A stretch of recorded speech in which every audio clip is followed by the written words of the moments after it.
പ്രിയപ്പെട്ട കുട്ടികളെ, delta online ക്ലാസ്സിൻ്റെ പുതിയൊരു വീഡിയോയിലേക്ക് സ്വാഗതം. നമ്മൾ കഴിഞ്ഞ ക്ലാസ്സിൽ പറഞ്ഞു നിർത്തിയത് ഫിസിക്സിലെ തേർഡ് ചാപ്റ്ററാണ്. തേർഡ് ചാപ്റ്ററിലെ പേജ് നമ്പർ 55. ഇവിടെ ഒരു ക്വസ്റ്റ്യൻ ഉണ്ട്. Do all forces cause motion?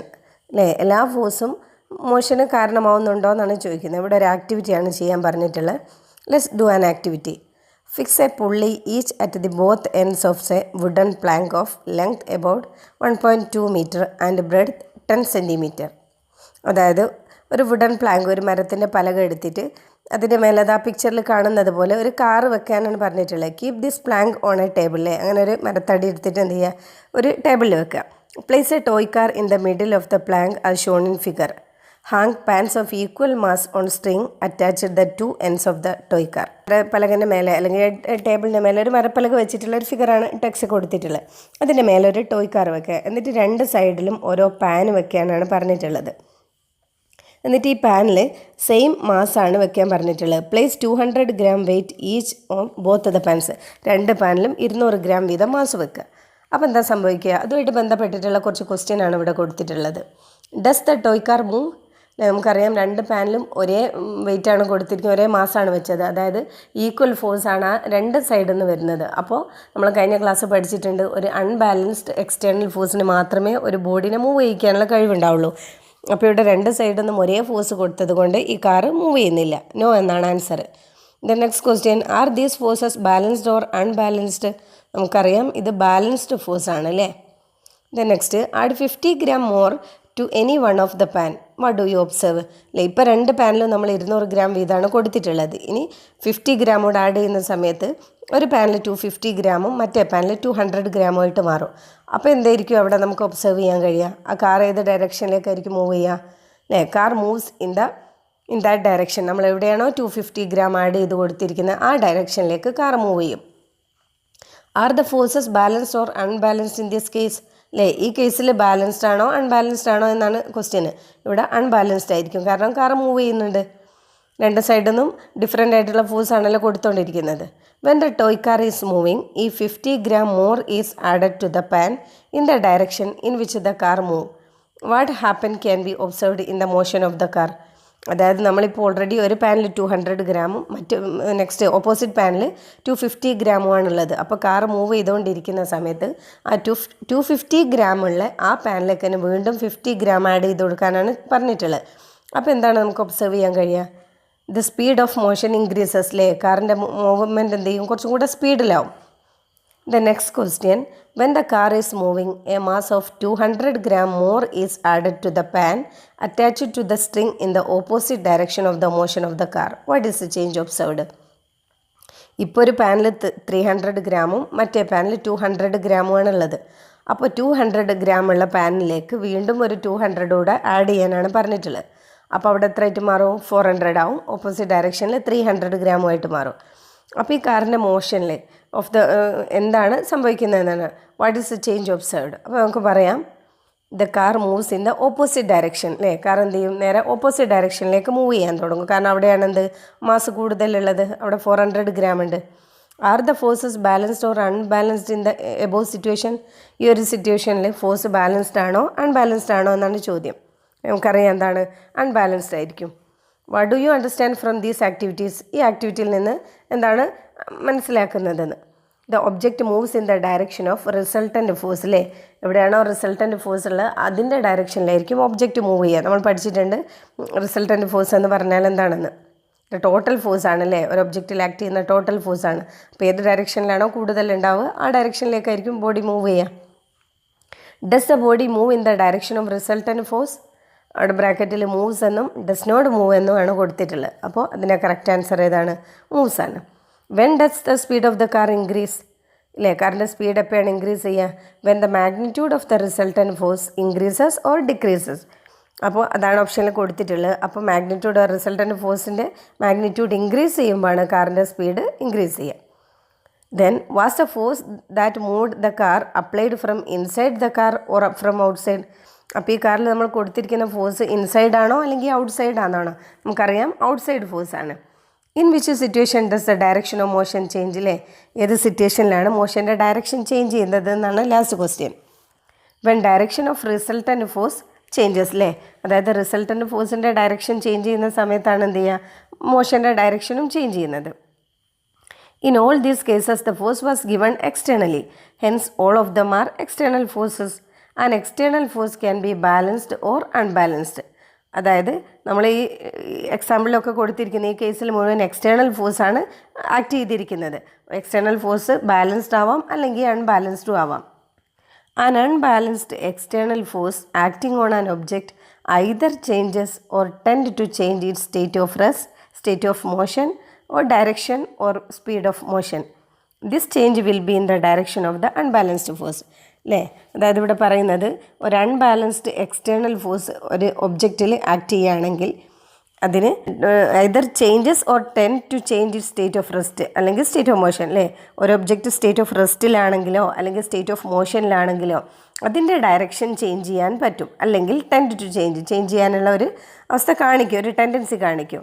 Or direction or speed of motion, അല്ലെങ്കിൽ ആ ഒബ്ജക്റ്റിൻ്റെ ഡയറക്ഷനോ അല്ലെങ്കിൽ മോഷൻ്റെ സ്പീഡോ ഒക്കെ എന്ത് ചെയ്യാൻ പറ്റും, ചേഞ്ച് ചെയ്യാൻ പറ്റും.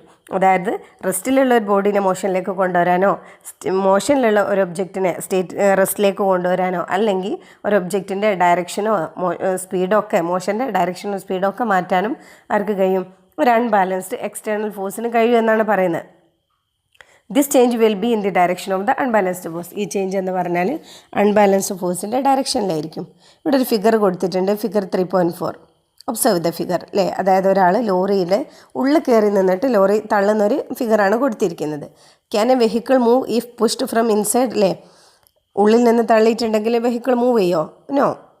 Is it an internal force? ഇതൊരു ഇൻറ്റേർണൽ ഫോഴ്സ് അല്ലേ എന്നാണ് ചോദിച്ചിട്ടുള്ളത്. യെസ്, അല്ലേ, ഇതൊരു ഇൻറ്റേർണൽ ഫോഴ്സാണ്. All internal forces are balanced. എല്ലാ ഇൻറ്റേർണൽ ഫോഴ്സും എന്തായിരിക്കും, ബാലൻസ്ഡ് ഫോഴ്സ് ആയിരിക്കും. Then all internal forces are balanced forces. Hence, the state of rest or motion of a body does not change on applying an internal force. അല്ലേ, എല്ലാ internal ഫോഴ്സും balanced force ആയിരിക്കും. അപ്പോൾ നമ്മളൊരു internal force apply ചെയ്തിട്ടുണ്ടെങ്കിൽ ഒരിക്കലും state of rest എന്നോ അല്ലെങ്കിൽ സ്റ്റേറ്റ് ഓഫ് മോഷനോ, അല്ലേ, ഒരു ബോഡിയുടെ സ്റ്റേറ്റ് ഓഫ് റെസ്റ്റോ സ്റ്റേറ്റ് ഓഫ് മോഷനോ ചേഞ്ച് ചെയ്യാൻ ആർക്ക് കഴിയുന്നില്ല എന്നാണ് പറയുന്നത്, ഇൻറ്റേർണൽ ഫോഴ്സിന് കഴിയുന്നില്ല. അപ്പോൾ എല്ലാ ഇൻറ്റേർണൽ ഫോഴ്സും ബാലൻസ്ഡ് ഫോഴ്സാണ്, നമുക്കറിയാം. അല്ലേ, ഒരു അൺബാലൻസ്ഡ് ഫോഴ്സിന് മാത്രമേ എന്തിനുള്ള കഴിവുണ്ടോ, അൺബാലൻസ്ഡ് എക്സ്റ്റേണൽ ഫോഴ്സിന് മാത്രമേ ഒരു ബോഡീനെ ചെയ്യിക്കാനുള്ള കഴിവുള്ളൂ. ദെൻ ഇവിടെ ഒരു ചാർട്ട് കൊടുത്തിട്ടുണ്ട്. ആ ചാർട്ട് റീഡ്രോ ചെയ്തിട്ട് ഫില്ല് ചെയ്യാനാണ് പറഞ്ഞിട്ടുള്ളത്. ഇവിടെ ഫോഴ്സിനെ രണ്ടായിട്ടാണ് ഡിവൈഡ് ചെയ്യുന്നത്, എക്സ്റ്റേണൽ ഫോഴ്സ് എന്നും ഇൻറ്റേർണൽ ഫോഴ്സ് എന്നും. എക്സ്റ്റേണൽ ഫോഴ്സിനെ വീണ്ടും നമ്മൾ ക്ലാസിഫൈ ചെയ്യുന്നത് ബാലൻസ്ഡ് എക്സ്റ്റേണൽ ഫോഴ്സ് എന്നും അൺബാലൻസ്ഡ് എക്സ്റ്റേണൽ ഫോഴ്സ് എന്നുമാണ്. അപ്പോൾ ബാലൻസ്ഡ് എക്സ്റ്റേണൽ ഫോഴ്സിന് cannot change state of object. അല്ലെ, ഒരു ഒബ്ജക്റ്റിൻ്റെ സ്റ്റേറ്റ് ചേഞ്ച് ചെയ്യാൻ കഴിയില്ല. Unbalanced external force changes the state of rest or motion of the object. ഒരു ഒബ്ജക്റ്റിൻ്റെ സ്റ്റേറ്റ് ഓഫ് റെസ്റ്റിനെയോ അല്ലെങ്കിൽ മോഷനെയോ ചേഞ്ച് ചെയ്യാൻ പറ്റും. ദെൻ ഇൻറ്റേർണൽ ഫോഴ്സിൽ വരുന്നത് ബാലൻസ്ഡ് ഫോഴ്സാണ്.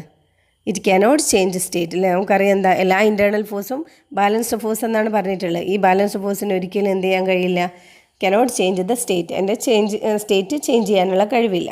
Next, Galileo's observations. ഇവിടെ ഒരു ഫിഗർ കൊടുത്തിട്ടുണ്ട്, page number 57.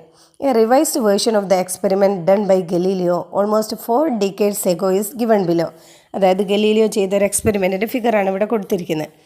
Figure 3.5A, B, C and D. അല്ലേ, ആ ഓരോ ഫിഗർ നിങ്ങൾക്ക് നോക്കിയിട്ടുണ്ടെങ്കിൽ വ്യത്യാസം മനസ്സിലാക്കാൻ കഴിയും. എ എന്ന പോയിന്റിൽ നിന്ന് സി എന്ന പോയിന്റിലേക്ക് ഒരു ബോഡി മൂവ് ചെയ്യുന്ന ഒരു ചിത്രമാണ് കൊടുത്തിരിക്കുന്നത്.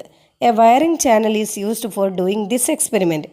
The end C of the wiring channel is gradually lowered to horizontal level as shown in the figure. അല്ലേ, എ എന്ന ഫിഗറും ഡി എന്ന ഫിഗറും തമ്മിലുള്ള വ്യത്യാസം എന്ന് പറഞ്ഞാൽ ഈ വയറിംഗ് ചാനൽ എന്ത് ചെയ്യുന്നത്, നമ്മൾ ആ ഒരു ബെൻഡ് ചെയ്തിട്ടുള്ള ഒരു മാക്സിമം എന്ത് ചെയ്യുക, കുറച്ച് കൊടുക്കുകയാണ് ചെയ്യുന്നത്.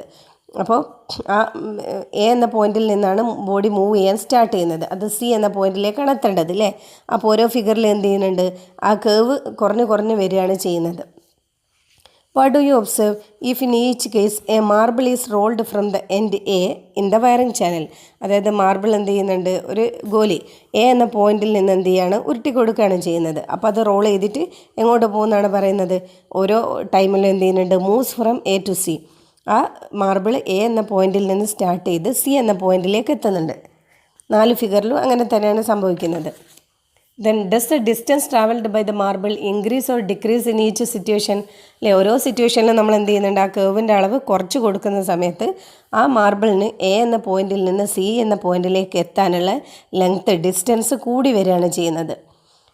എ എന്ന ഫിഗറിൽ എയിൽ നിന്ന് സിയിലേക്ക് എത്താൻ കുറഞ്ഞ ദൂരം ട്രാവൽ ചെയ്താൽ മതി. പക്ഷേ ഡി എന്ന ഫിഗറിൽ എത്തുന്ന സമയത്തേക്ക് എയിൽ നിന്ന് സിയിലേക്ക് എത്താൻ അത് കുറച്ചുകൂടെ ദൂരം ട്രാവൽ ചെയ്യേണ്ടി വരുന്നുണ്ട്.